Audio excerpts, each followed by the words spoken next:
Your name and affiliation, please. Thank you. My name is Samir de Cruz Silva. I'm from the beautiful islands of Cape Verde. I don't have a question. I have a comment about the question you made about American creating young African leaders. America is not creating African leaders. These young leaders here, they were already leaders before coming here to the Mandela Washington Fellowship. What America is doing is help these young African leaders to develop their leadership skills and go back to their countries and make impact. For example, I am here as Mandela Washington Fellow. I'm passionate about entrepreneurship, and I'm learning a lot about entrepreneurship and innovation ecosystem. And I'm looking for go back home and try to apply this good practice in my country and make impact in young people and women. America is not creating young African leaders. I got you somewhere from the beautiful Cape Verde. Cape Verde, yeah. What about Africa? Why can't Africa actually do it? I mean, let's face it, we have the African Union, for example, which is based in the Ethiopian capital of Addis Ababa. Yes, we have all the resources you can think about. In fact, I remember an author from Guyana, Walt Rodney, once wrote a book called How Europe Underdeveloped Africa. He might, in fact, have said how Africa developed Europe probably and North America. Mm-hmm. We have all the resources. Why can't we do it? Why can't we teach our own daughters and sons to be great leaders? I think we are doing this. We have other programs, kind of program like this in Africa. We have, for example, Minds, a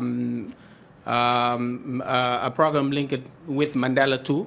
But we have more programs like this in Africa. For example, I did Yali Regional Leadership Center in Dakar.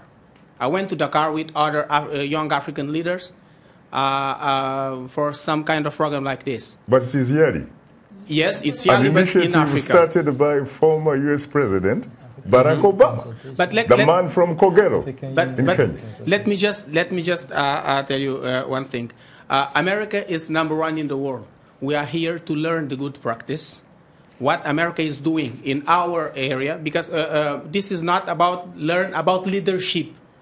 I'm in business entrepreneurship. I'm here to learn about entrepreneurship ecosystem, innovative ecosystem. America is #1 in the world. That's why this experience is really good for us. It's really good for Africa. And I don't think we are here to learn to learn about leadership here in America to apply the American leadership in Africa. No, we are here to get more experience, more knowledge about our area and go back home and apply this to make impact in our society. Very interesting, Sam from the beautiful Cape Verde. I like that. Yes. I like that. Can I come back to where you were trying to explain? Yeah, you can add, but not longer than a minute. Yeah, sure. I think we have similar programs in Africa. We have Mo Ibrahim, we have Tony Elemelo fellowships. Those are also true leaders in Africa that are trying to impact on the younger ones.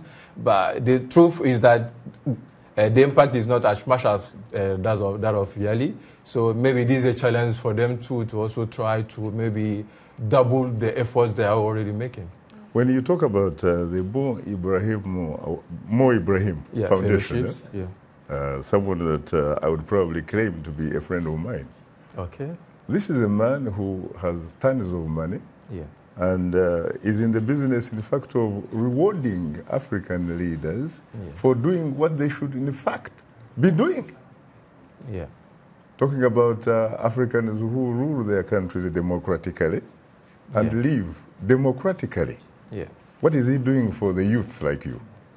There is a Mo Ibrahim Fellowship, and which is actually going on. The application is open. So it's similar to Yali, but as I said, the impact is not as much as Yali in terms of the number of fellows taking part of it. And of course, you could probably also talk about Nigerian Tony Elumeru. Yes. Very good.